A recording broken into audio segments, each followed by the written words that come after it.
नमस्कार दोस्तों, कविता Yadav YouTube channel पर आप सभी का स्वागत है। संपूर्ण हिंदी विषय की तैयारी को आगे बढ़ाते हुए आज की क्लास में हम करेंगे द्विवेदी युग से संबंधित महत्वपूर्ण प्रश्न, जो कि हमारा पार्ट 1 रहेगा द्विवेदी युग का, जिसमें हम लगभग 50 प्रश्नों को करने की कोशिश करेंगे। नेक्स्ट पार्ट में भी हम जो है लगभग 50 प्रश्नों को करेंगे। लगभग 100 MCQ हम जो है द्विवेदी युग से संबंधित करने की कोशिश करेंगे। निरंतर अभ्यास ही सफलता का राज है। अधिक से अधिक प्रश्नों का अभ्यास करते हुए हम अपनी तैयारी को आगे बढ़ा रहे हैं। तो आप सभी को पता है DET+B TGT PGT के नए पाठ्यक्रम के आधार पर हम अपनी तैयारी को आगे बढ़ा रहे हैं। साथ ही उन सभी विद्यार्थियों के लिए ये क्लास हेल्पफुल रहेगी जिस भी परीक्षा में हिंदी साहित्य संबंधी प्रश्न पूछे जाते हैं। NTA NET की परीक्षा हो या किसी भी स्टेट के अंतर्गत होने वाली TGT PGT परीक्षा हो या कोई अदर परीक्षा हो जिसमें साहित्य से संबंधित प्रश्न पूछे जाते हैं, उन सभी के लिए ये क्लास हेल्पफुल रहेगी। तो ज़्यादा टाइम वेस्ट न करते हुए शुरुआत कर लेते हैं आज की क्लास की। तो प्रश्न संख्या नंबर 1 देख लेते हैं द्विवेदी युग से संबंधित। द्विवेदी युग को जागरण काल किस विद्वान ने नाम दिया? तो द्विवेदी युग को जागरण काल नाम देने वाला विद्वान निम्नलिखित में से कौन है? शुक्ल जी, हजारी प्रसाद, रामकुमार वर्मा या डॉक्टर नगेंद्र? तो आंसर हो जाएगा हमारा डॉक्टर नगेंद्र। डॉक्टर नगेंद्र ने द्विवेदी युग को क्या नाम दिया? जागरण काल। तो ये आपको ध्यान रखना है। उसके बाद देख लेते हैं प्रश्न नंबर 2। भाई आज हमारी मैराथन क्लास नहीं होगी क्योंकि प्रश्नों की संख्या आज मैंने 50 ही ली है। कम प्रश्नों को हमने आज करेंगे क्योंकि आज थोड़ी सी मेरी तबीयत ख़राब है, तो इसलिए 150 नेक्स्ट प्रश्नों को द्विवेदी युग से संबंधित नेक्स्ट क्लास में हम करने की कोशिश करेंगे। तो आधुनिक काल से संबंधित सभी महत्वपूर्ण प्रश्नों को एक मैराथन क्लास के माध्यम से हम कर लेंगे। तो आज जो है हम कम ही प्रश्नों को करेंगे, तो इसके लिए मैं माफ़ी चाहूँगी कि आज आप लोगों की मैराथन क्लास नहीं हो पाएगी। अधिक से अधिक प्रश्नों का अभ्यास हम मैराथन क्लास के माध्यम से करते हुए अपनी तैयारी को आगे बढ़ा रहे हैं, आप सभी को पता है। और जो भी बच्चे पहली बार वीडियो को देख रहे हो तो हिंदी साहित्य से संपूर्ण हिंदी साहित्य के प्रश्नों को की रिवीजन करते हुए हम जो है अपनी तैयारी को आगे बढ़ा रहे हैं। तो अब चैनल पर पहली बार हो तो आप चैनल को सब्सक्राइब कर लेना ताकि नोटिफिकेशन आपको समय पर मिलता रहे। और साथ ही जो है अगर वीडियो आपको पसंद आती है तो लाइक और कमेंट अवश्य किया करो, क्योंकि आपके लाइक और कमेंट से मुझे नेक्स्ट क्लास बनाने का मोटिवेशन भी मिलता है। तो देख लेते हैं प्रश्न नंबर 2। आधुनिक काल में हिंदी गद्य व पद की भाषा के परिमार्जक थे। तो आधुनिक काल में हिंदी गद्य व पद की भाषा के परिमार्जक निम्नलिखित में से कौन विद्वान रहे हैं? श्याम सुंदर दास, बालमुकुंद गुप्त, महावीर प्रसाद द्विवेदी या भारतेंदु? तो इसका सही आंसर हो जाएगा हमारा महावीर प्रसाद द्विवेदी जी। बढ़ते हैं आगे। प्रश्न नंबर 3। द्विवेदी जी ने सरस्वती पत्रिका के माध्यम से केवल अपने लेखों को प्रकाशित किया, हिंदी भाषी राज्यों में हिंदी का विकास किया, या हिंदी गद्य का संस्कार, परिष्कार व परिमार्जन किया, या ब्रज भाषाओं को महत्व दिया? तो क्या होगा इसका आंसर? तो इसका आंसर हो जाएगा हमारा हिंदी गद्य का संस्कार, परिष्कार व परिमार्जन किया द्विवेदी युग ने सरस्वती पत्रिका के माध्यम से। आंसर हो जाएगा हमारा सी। बढ़ते हैं आगे। अगला प्रश्न हमारा प्रश्न नंबर 4। आचार्य महावीर प्रसाद द्विवेदी से प्रेरणा लेकर उनके आदर्शों को आगे बढ़ाने वाले कवि निम्नलिखित में से कौन रहे हैं?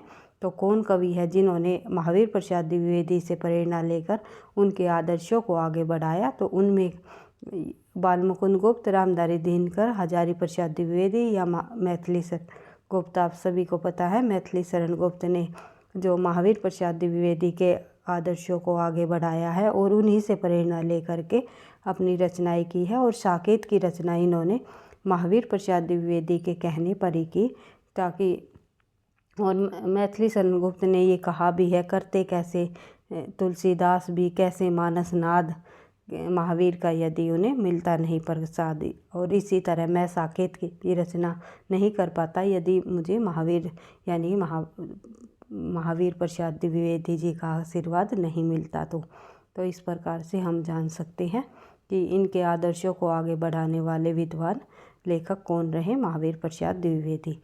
बढ़ते हैं आगे। प्रश्न नंबर 5। सरस्वती पत्रिका से प्रेरित होकर कवि नए विषयों पर कविताएं लिखने लगे। बिल्कुल लिखने लगे थे, सही है ये इस प्रश्न में भैया हमारे ऑप्शन में थोड़ी गड़बड़ हो गई है, तो देख लेते हैं। ऐतुकांत रचनाएं लिखने लगे, ब्रज भाषा के स्थान पर खड़ी बोली में रचनाएं लिखने लगे। ये बिल्कुल सही है। तो ये 2 ऑप्शन हमारे सही हो जाएंगे, ए और डी। या तो हम इस ऑप्शन को चेंज कर सकते हैं, ए और डी हमारा सही आंसर है, या फिर जो है हम इन ऑप्शनों को चेंज कर सकते हैं।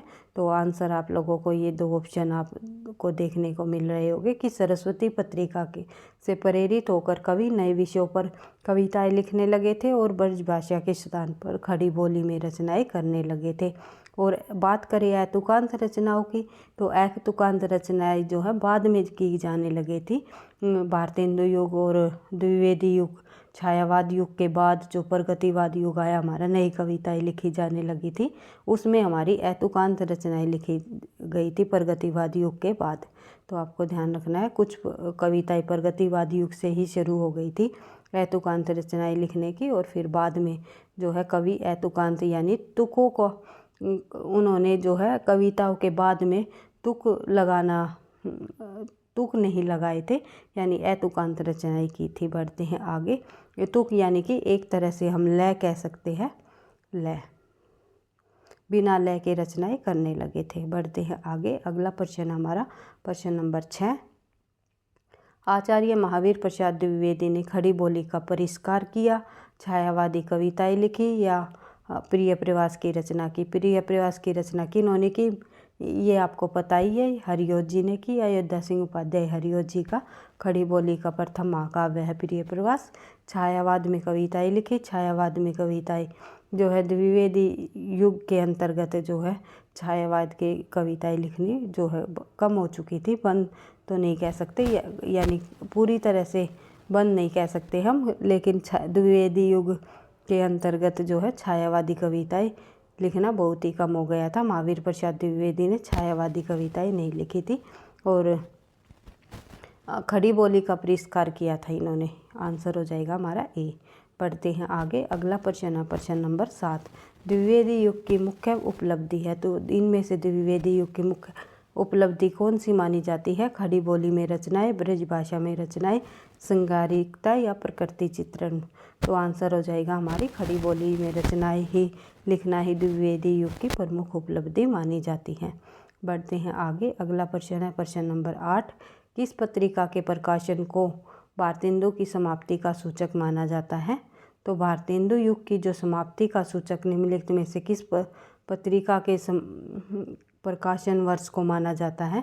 यानी कि 1900 ईस्वी में जो सरस्वती पत्रिका का प्रकाशन हुआ, वहीं से भारतेंदु युग की समाप्ति का सूचक माना गया है और द्विवेदी युग की शुरुआत मानी गई है। ये भी पूछा जा सकता है कि द्विवेदी युग की शुरुआत किस पत्रिका के जो प्रकाशन वर्ष से मानी जाती है। तो आपको ध्यान रखना है सरस्वती पत्रिका और भारतेंदु की युग की समाप्ति, ये आपको ध्यान रखना है। अगला प्रश्न है प्रश्न नंबर 9।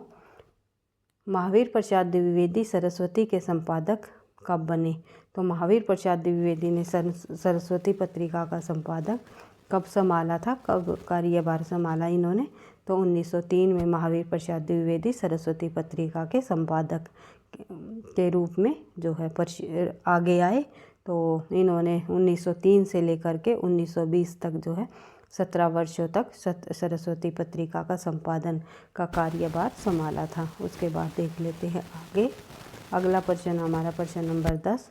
भारतेंदु युग और द्विवेदी युग को जोड़ने वाली कड़ी का कवि किसे कहा जाता है? तो भारतेंदु और द्विवेदी युग को जोड़ने वाली जो कड़ी है, कड़ी का कवि किस कवि को कहा जाता है, ये आपको बताना है। तो मैथिली शरण गुप्त, बद्रीनारायण चौधरी प्रेमघन, राधा चरण गोस्वामी या बाल मुकुंद गुप्त। आंसर हो जाएगा हमारा बाल मुकुंद गुप्त। बढ़ते हैं आगे। प्रश्न नंबर 11। हिंदी में स्वच्छंदतावाद का प्रवर्तक किसे कहा जाता है? तो हिंदी में स्वच्छंदतावाद का प्रवर्तक निम्नलिखित में से किस कवि को कहा जाता है? ये आपको पता ही है, श्रीधर पाठक को। बढ़ते हैं आगे। अगला प्रश्न हमारा प्रश्न नंबर 12। द्विवेदी युग में किस कवि ने अन्य कवियों को खड़ी बोली में कविताएं लिखने हेतु प्रोत्साहित किया है? तो आंसर क्या होगा इसका? इसका हो जाएगा हमारा महावीर प्रसाद द्विवेदी। महावीर प्रसाद द्विवेदी जी ऐसे कवि रहे हैं, ऐसे विद्वान रहे हैं जिन्होंने अन्य कवियों को खड़ी बोली में लिखने का जो है प्रोत्साहन दिया है, लिखने हेतु प्रोत्साहित किया है। बढ़ते हैं आगे। अगला प्रश्न हमारा प्रश्न नंबर 13। 1857 के प्रथम संग्राम के बाद भारत के हिंदी प्रदेशों में आए राजनीतिक, सामाजिक तथा सांस्कृतिक परिवर्तनों को जाना जाता है। तो भारतेंदु के नाम से, द्विवेदी युग के नाम से, जागरण युग के नाम से या नवजागरण युग के नाम से। तो किस नाम से जाना जाता है ये आपको बताना है। तो आंसर हो जाएगा हमारा नवजागरण के नाम से। बढ़ते हैं आगे। प्रश्न नंबर 14। हिंदी नवजागरण की सबसे प्रमुख विशेषता है। तो हिंदी नवजागरण की निम्नलिखित में से सबसे प्रमुख विशेषता कौन सी है? सामाजिक जीवन में परिवर्तन करना, या हिंदी प्रदेश की जनता में स्वतंत्र चेतना को जागृत करना, या अहिंदी भाषी प्रदेशों का विकास करना, या नए विषयों पर कविताएं लिखना। तो हिंदी नवजागरण की सबसे प्रमुख विशेषता निम्नलिखित में से कौन सी रही है? तो हिंदी प्रदेश में जनता में स्वतंत्र चेतना को जागृत करना ही हिंदी नवजागरण की सबसे मुख्य विशेषता मानी जाती है। बढ़ते हैं आगे। अगला प्रश्न है हमारा प्रश्न नंबर 15। नायिका भेद वर्णन के विरोधी है। तो नायिका भेद वर्णन के विरोधी निम्नलिखित में से कौन कवि रही है? तो ये आपको बताना है। तो नायिका भेद वर्णन के विरोधी निम्नलिखित में से जो है मैथिली शरण गुप्त, महावीर प्रसाद द्विवेदी, अयोध्या सिंह उपाध्याय हरिऔध, या जगन्नाथ दास रत्नाकर। निम्नलिखित में से आचार्य महावीर प्रसाद द्विवेदी जी रहे हैं। अगला प्रश्न देखते हैं हमें प्रश्न नंबर 16।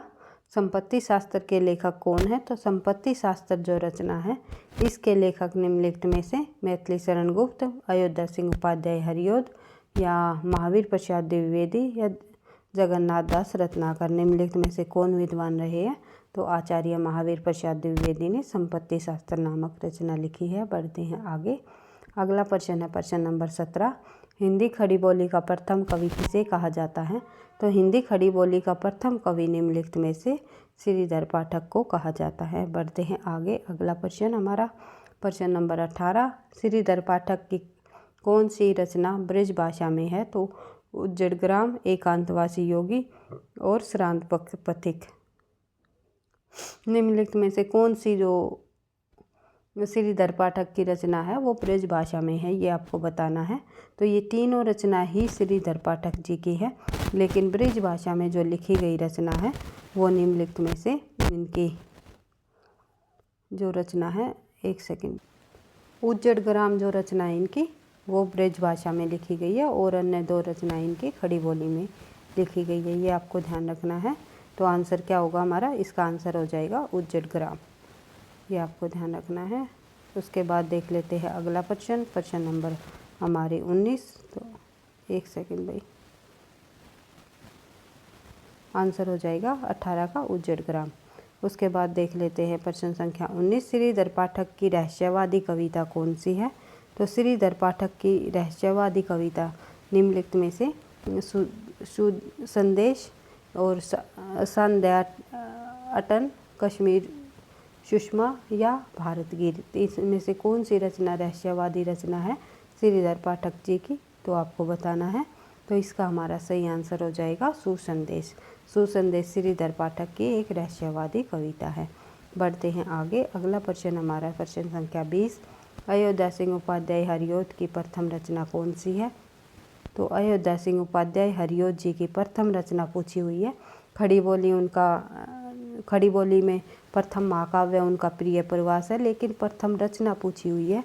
तो इसका आंसर बताना है हमें। इसका आंसर हो जाएगा हमारा कृष्ण शतक। कृष्ण शतक जो है हरिऔध जी की जो प्रथम रचना मानी जाती है, और प्रिय प्रवास इनका खड़ी बोली का प्रथम महाकाव्य माना जाता है। बढ़ते हैं आगे। अगला प्रश्न हमारा प्रश्न संख्या 21। हरिऔध जी ने अपने किस ग्रंथ में नायिका भेद के अंतर्गत देश प्रेमिका, लोक प्रेमिका, जाति प्रेमिका और परिवार प्रेमिका की आदर्श कल्पना की है? तो इसमें इसका हमारा सही आंसर हो जाएगा प्रिय प्रवास, विदेही वनवास, कृष्ण शतक, या रसकलश। तो आंसर हो जाएगा हमारा रसकलश में इन्होंने हरिऔध जी ने जो है नायिका भेद के अंतर्गत देश प्रेमिका, लोक प्रेमिका, जाति प्रेमिका या परिवार प्रेमिका की आदर्श कल्पना की है। बढ़ते हैं आगे। अगला प्रश्न हमारा प्रश्न संख्या 22। हिंदी खड़ी बोली का प्रथम महाकाव्य प्रिय प्रवास कितने सर्गों में विभक्त है? तो प्रिय प्रवास के अंतर्गत कितने सर्ग है जो कि खड़ी बोली का प्रथम महाकाव्य है, हरियोत जी द्वारा रचित? तो इसका हमारा सही आंसर हो जाएगा 17 सर्ग है प्रिय प्रवास के अंतर्गत। बढ़ते हैं आगे। अगला प्रश्न है प्रश्न संख्या 23। मैथिली शरण गुप्त ने अपना काव्य गुरु किसे माना है? तो मैथिली शरण ने अपना जो काव्य गुरु माना है वो निम्नलिखित में से भारतेंदु, श्रीधर पाठक, तुलसीदास को या महावीर प्रसाद द्विवेदी को? आंसर हो जाएगा हमारा महावीर प्रसाद द्विवेदी को मैथिली शरण गुप्त ने अपने काव्य गुरु माना है। बढ़ते हैं आगे। अगला प्रश्न है प्रश्न संख्या 24। द्विवेदी युगीन कवियों की कविताएं परिपूर्ण थीं, राष्ट्रीयता से, स्वदेशानुराग से या नवजागरण से? तो आंसर हो जाएगा हमारा सभी से। तो इस सभी से जो द्विवेदी युग के कवियों की जो कविताएं थी उनमें राष्ट्रीयता की भावना भी देखने को मिली है, स्वदेशानुराग भी उन्होंने किया है अपनी कविताओं में, और नवजागरण संबंधी भी रही है। बढ़ते हैं आगे। अगला प्रश्न हमारा प्रश्न संख्या 25। सरस्वती पत्रिका के द्वारा द्विवेदी जी ने जो है ज्ञानवर्धन किया, भाषा का महत्व समझाया, गद्य व पद के लिए नई राह निर्मित की? तो उपयुक्त सभी। तो आंसर होगा हमारा इसका भी उपयुक्त सभी। तो सरस्वती पत्रिका के द्वारा जो महावीर प्रसाद द्विवेदी जी ने ज्ञानवर्धन भी किया है, भाषा का महत्व भी समझाया है और गद्य व पद के लिए नई राह भी निर्मित की है। बढ़ते हैं आगे। अगला प्रश्न हमारा प्रश्न संख्या 26। नव जागरण परक चेतना को आगे बढ़ाने में महत्वपूर्ण भूमिका निभाई? तो कि तत्कालीन परिस्थितियों ने, सरस्वती पत्रिका ने, सामाजिक परिवर्तन ने या इनमें से कोई नहीं? तो नव जागरण परक चेतना को आगे बढ़ाने के लिए महत्वपूर्ण भूमिका निम्नलिखित में से जो है सरस्वती पत्रिका ने निभाई। बढ़ते हैं आगे। अगला प्रश्न हमारा प्रश्न संख्या 27। प्रश्न संख्या 27 देख लेते हैं। द्विवेदी युग की कविता है, तो निम्नलिखित में से द्विवेदी युग की कविता है उपदेशात्मक व इतिवृत्तात्मक, प्रकृति चित्रात्मक, नवजागरण परक या नागरी चेतना परक? तो इनमें से आंसर क्या होगा हमारा? तो आंसर हो जाएगा उपदेशात्मक व इतिवृत्तात्मक द्विवेदी युग की प्रमुख विशेषता रही है भाई। बढ़ते हैं आगे। अगला प्रश्न हमारा प्रश्न संख्या 28। अयोध्या सिंह उपाध्याय की काव्य रचना की एक विशेषता है, तो कौन सी विशेषता है अयोध्या सिंह उपाध्याय की काव्य की? तो देख लेते हैं। सुदुकड़ी हिंदी का प्रयोग, शुद्ध ब्रज भाषा का प्रयोग, संस्कृत की समासयुक्त पदावली का प्रयोग या इनमें से कोई नहीं? तो इसका हमारा आंसर हो जाएगा संस्कृत की समासयुक्त शब्दावलियों का प्रयोग जो है अयोध्या सिंह उपाध्याय ने अपनी कविता यानी काव्य रचना में की है, जो कि उनकी मुख्य विशेषता है। बढ़ते हैं आगे। अगला प्रश्न हमारा प्रश्न संख्या 29। अयोध्या सिंह उपाध्याय हरियोत की सर्वोत्तम रचना कौन सी है? तो सर्वोत्तम रचना की बात आए तो कौन सी हो जाएगी? प्रिय प्रवास, जो कि खड़ी बोली का प्रथम महाकाव्य है। और प्रथम रचना पूछ ली जाए तो कृष्ण शतक इनकी जो प्रथम रचना है। बढ़ते हैं आगे। अगला प्रश्न हमारा प्रश्न संख्या 30। प्रिय प्रवास का वर्ण विषय क्या है? तो प्रिय प्रवास जो रचना है उसका वर्ण विषय बुध ग्रह का त्याग, सीता का करुणापूर्ण चित्रण या राम वनवास या कृष्ण का मथुरा प्रवास? तो इनमें से इसका वर्ण विषय क्या है? तो आंसर हो जाएगा हमारा डी, कृष्ण का जो है मथुरा प्रवास ही जो है प्रिय प्रवास का मुख्य विषय रहा है। वर्ण विषय रहा है। बढ़ते हैं आगे। अगला प्रश्न नंबर 31। एक सेकेंड भाई। प्रिय प्रवास मतलब क्या है, किस प्रकार की रचना है, ये आपको बताना है। एक महाकाव्य है, खड़ी बोली में है, प्रकृति वर्णन की दृष्टि से प्रशंसीय है, तो उपयुक्त सभी क्या विशेषता रही है प्रिय प्रवास हरियोत जी द्वारा रचित महाकाव्य की, ये आपको बताना है। तो इस प्रश्न का आंसर हो जाएगा हमारा डी। तो उपयुक्त सभी विशेषताएं हमें प्रिय प्रवास में देखने को मिलती है, क्योंकि यह खड़ी बोली का प्रथम महाकाव्य है। खड़ी बोली का है तो खड़ी बोली में है ही, प्रकृति वर्णन की दृष्टि से भी ये प्रशंसीय महाकाव्य है। बढ़ते हैं आगे। अगला प्रश्न हमारा प्रश्न नंबर 32 हरियोध जी का रीति ग्रंथ है। तो हरियोध जी का रीति ग्रंथ निम्नलिखित में से कौन सा माना जाता है, ये आपको बताना है। अयोध्या सिंह उपाध्याय हरियोध जी का रीति ग्रंथ निम्नलिखित में से रस कलश है। कृष्ण शतक इनका प्रथम ग्रंथ माना जाता है और जो इनका प्रिय प्रवास इनका खड़ी बोली की रचना है। उसके बाद देख लेते हैं प्रश्न नंबर 33। प्रिय प्रवास में किस रस की प्रधानता है? तो प्रिय प्रवास के अंतर्गत निम्नलिखित में से कौन सा रस की प्रधानता रही है, ये आपको बताना है। तो आंसर हो जाएगा हमारा श्रृंगार और करुण रस की। बढ़ते हैं आगे। अगला प्रश्न हमारा प्रश्न संख्या 34। हरियोध कृत विदेही वनवास एक प्रबंध काव्य है, गीति काव्य है, चंपू काव्य है या मुक्तक काव्य है? तो हरियोध जी द्वारा कृत विदेही वनवास किस प्रकार का काव्य है, ये आपको बताना है। तो आंसर हो जाएगा हमारा प्रबंध काव्य। विदेही वनवास इनका प्रबंध काव्य है। और खड़ी बोली का जो महाकाव्य प्रिय प्रवास है। बढ़ते हैं आगे। अगला प्रश्न हमारा प्रश्न नंबर 35। मैथिली शरण गुप्त की प्रथम रचना, मैथिली शरण गुप्त की निम्नलिखित में से प्रथम रचना कौन सी मानी जाती है? भारत भारती, रंग में भंग, साकेत या यशोधरा? मैथिली शरण गुप्त की प्रथम रचना निम्नलिखित में से रंग में भंग मानी जाती है। बढ़ते हैं आगे। अगला प्रश्न हमारा प्रश्न नंबर 36। मैथिली शरण गुप्त को राष्ट्रीय कवि की उपाधि किसने दी? तो राष्ट्रीय कवि की उपाधि निम्नलिखित में से मैथिली शरण गुप्त को किस ने दी है, ये आपको बताना है। तो मैथिली शरण गुप्त को राष्ट्रीय कवि की उपाधि हिंदी साहित्य सम्मेलन ने दी है या नागरी प्रचारणी सभा ने दी है या महात्मा गांधी ने दी है या केंद्रीय निदेशालय ने दी? तो आंसर हो जाएगा हमारा महात्मा गांधी जी ने मैथिली शरण गुप्त को राष्ट्रीय कवि की उपाधि दी है, ये आपको ध्यान रखना है। उसके बाद देख लेते हैं अगला प्रश्न, प्रश्न नंबर 37। सत्य कथन को चुनिए। तो इनमें से हमें सत्य कथन को चुनना है। तो देख लेते हैं, पढ़ लेते हैं एक बार। हरियोध जी का जीवन काल 1865 से लेकर के, हरियोध जी का जो जीवन काल है निम्नलिखित में से 1865 से लेकर 1947 तक माना जाता है। हिंदी में इन्हें कवि सम्राट के रूप में जाना जाता है। यह प्रिय प्रवास इनकी प्रसिद्ध रचना है। प्रिय प्रवास पर इन्हें जो है साहित्य अकादमी पुरस्कार मिला। तो इसमें से सत्य कथन को चुनना है हमें। तो देख लेते हैं भाई।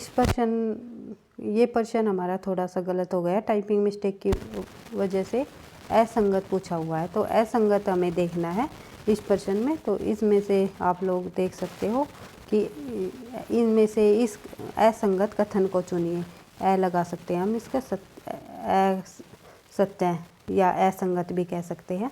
तो असत्य कथन को हमें चुनना है इस प्रश्न में। तो देख लेते हैं। हरियोध जी का जीवन काल 1865 से 1947 तक है। तो ये बिल्कुल सही है हमारा।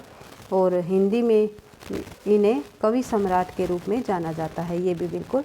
अयोध्या सिंह उपाध्याय हरियोध को कवि सम्राट की उपाधि मिली हुई है।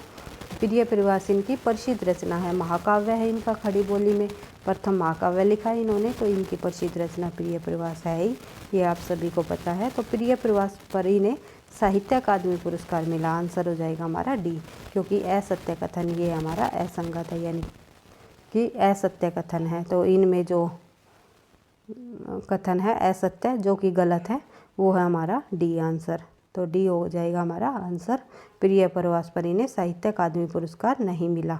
तो इस पर प्रिय प्रवास पर इन्हें कौन सा पुरस्कार मिला हुआ है? तो वो मिला हुआ मंगला प्रसाद, मंगला प्रसाद पारितोषिक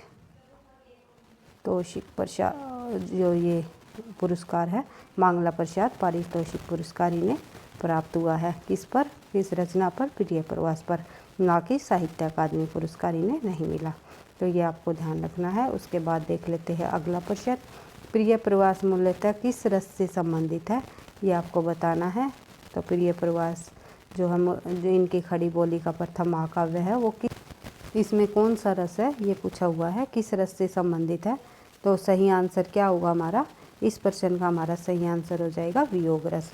वियोग श्रृंगार रस से संबंधित है भाई।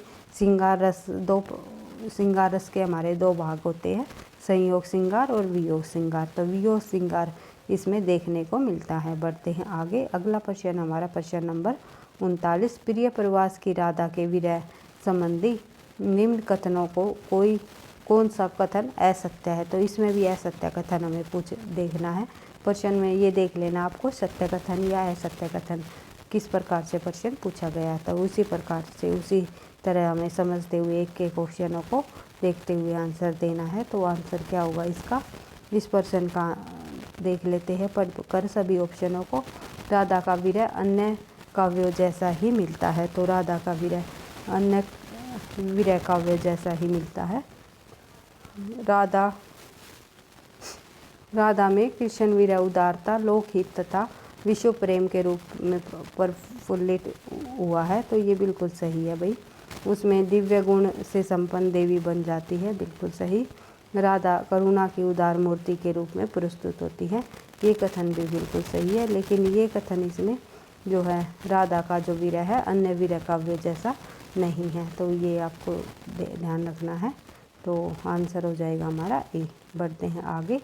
अगला प्रश्न हमारा प्रश्न संख्या 40। हरिओत जी ने भी प्रिय प्रवास में पवन दूती प्रसंग रखा है। उनका पवन दूती प्रसंग किससे प्रभावित है, ये आपको बताना है।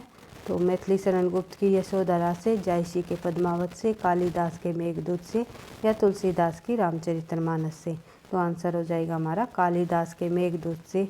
हरिओत जी ने भी प्रिय प्रवास में पवन दूती को जो प्रसंग रखा है, वो जो पवन दूती प्रसंग है वो कालिदास के मेघदूत से प्रभावित है, ये आपको ध्यान रखना है। बढ़ते हैं आगे। अगला प्रश्न हमारा प्रश्न नंबर 41। मैथिली शरण गुप्त की रचना वह रचना जिसने देश में राष्ट्र प्रेम की धूम मचा दी। तो वह रचना कौन सी है मैथिली शरण गुप्त की। साकेत है, यशोधरा है, भारत भारती है, जय भारत है। तो आंसर हो जाएगा हमारा भारत भारती, जो कि 1912 में प्रकाशित मैथिली शरण गुप्त की वह रचना है जिसमें राष्ट्र प्रेम के लिए जो लोगों में धूम मचा दी थी। उसके बाद देख लेते हैं अगला प्रश्न। मैथिली शरण गुप्त को राष्ट्र कवि की उपाधि किसने दी, ये हम पढ़ ही चुके हैं, महात्मा गांधी जी ने। बढ़ते हैं आगे। अगला प्रश्न हमारा प्रश्न नंबर 43। मैथिली शरण गुप्त की दो अमर रचनाएं कौन कौन सी है। तो साकेत और यशोधरा, या साकेत और नहुष, या फिर जो है यशोधरा और अनग, या यशोधरा या सिद्धराज। ये सभी रचनाएं मैथिली शरण गुप्त की है, इनको आपको ध्यान रखना है। लेकिन दो अमर रचनाओं की बात करें तो साकेत और यशोधरा को हम मानेंगे, इनकी दो अमर रचनाएं हैं। बढ़ते हैं आगे। प्रश्न नंबर 44। मैथिली शरण गुप्त के संदर्भ में कौन सा कथन असत्य है। असत्य कथन पूछा हुआ है मैथिली शरण गुप्त के संबंध में। तो मैथिली शरण गुप्त राम भक्त कवि थे। साकेत राम भक्त पर आधारित महाकाव्य है। साकेत के 9वें स्वर्ग में जो है उर्मिला विरह वर्णन है, या यशोधरा कृष्ण पर आधारित काव्य है। तो इसका हमारा सही आंसर क्या होगा, डी हो जाएगा हमारा सही आंसर। जो यशोधरा है वो कृष्ण पर आधारित काव्य नहीं है। किस पर आधारित है, गौतम बुद्ध के गृह त्याग पर आधारित है। किस पर है, गौतम बुद्ध के गृह त्याग पर आधारित रचना है यशोधरा, ये आपको ध्यान रखनी है। और अन्य तीन ऑप्शन हमारे बिल्कुल सत्य है कि मैथिली शरण गुप्त राम भक्त कवि थे, बिल्कुल थे। और मैं साकेत राम कथा पर आधारित महाकाव्य है, बिल्कुल है। साकेत के 9वें सर्ग में उर्मिला के विरह वर्णन का जो वर्णन किया है, और इनके 12वें सर्ग में मिलन का वर्णन है। उर्मिला का लक्ष्मण से मिलन का जो वर्णन है 12वें सर्ग में दिखाया गया है, और विरह का वर्णन जो है 9वें सर्ग में वर्णन किया गया है। उसके बाद जो है नंबर 4 डी को हम देखते हैं। यशोधरा कृष्ण पर आधारित महाकाव्य नहीं है, यह गौतम बुद्ध के गृह त्याग पर 1933 की रचना है, ये आपको ध्यान रखना है। सन भी आपको ध्यान रखना है मैथिली शरण गुप्त की रचनाओं का, क्योंकि परीक्षा में भारत भारती, यशोधरा, इन सभी रचनाओं को जो है क्रम वाइज लगाने का प्रश्न भी पूछ लिया जाता है, और डायरेक्ट इनका सन भी पूछा जाता है। तो देख लेते हैं अगला प्रश्न, प्रश्न नंबर 45। मैथिली शरण गुप्त की किस काव्य कीर्ति को हिंदी संस्कृति का स्वच्छंद दर्पण कहा जाता है? हिंदी संस्कृति का स्वच्छंद दर्पण निम्नलिखित में से मैथिली शरण गुप्त की जय भारत, साकेत या विष्णुप्रिया या यशोधरा, इसमें से किस कीर्ति को कहा जाता है? तो आंसर हो जाएगा हमारा जय भारत रचना को। बढ़ते हैं आगे। अगला प्रश्न हमारा प्रश्न संख्या 46। भारत भारती का प्रकाशन कब हुआ? भारत भारती मैथिली शरण गुप्त की जो रचना है उसका प्रकाशन 1912 में हुआ। ये हम पढ़ ही चुके हैं। बढ़ते हैं आगे। प्रश्न नंबर 47। निम्नलिखित को सुमेलित कीजिए। निम्नलिखित में से हमें एक तरफ रचनाएं दी गई है, दूसरी तरफ उनके रचनाकार दिए गए हैं, तो उनको सुमेलित करना है। कौन सी रचना किस लेखक की है? जगत सच्चाई सार के लेखक कौन है? तो श्रीधर पाठक है। इस रचना के जो लेखक है श्रीधर पाठक है। बालचर जो रचना है उसके रचनाकार अयोध्या सिंह उपाध्याय हरिओत जी है।